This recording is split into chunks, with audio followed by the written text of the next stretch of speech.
महाराज जी, कर्म और भजन में कौन बड़ा? भजन, क्योंकि कर्म नाशवान शरीर से शुभ और अशुभ कर्म होते रहते हैं, और भजन शुभ अशुभ दोनों को भस्म करके सुख ही सुख प्रदान करता है। कर्म में कभी सुख है, कभी दुख है, कभी लाभ है, कभी हानि है, कभी मान है, कभी अपमान है, कभी निंदा है, कभी स्तुति है। लेकिन भजन में केवल भगवान और महासुख।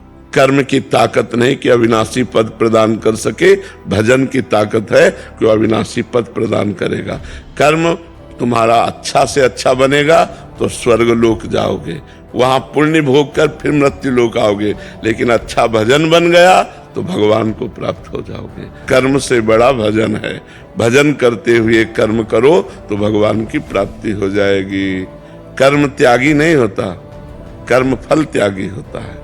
भजन करते हुए जो कर्म किया जाता है वो भगवान की प्राप्ति कराता है, और जो केवल कर्म किया जाता है वो अवश्य में वो भोक्तव्यम कृतम कर्म शुभाशुभम, शुभ और अशुभ कर्म जो बनेगा उसे भोगना पड़ेगा।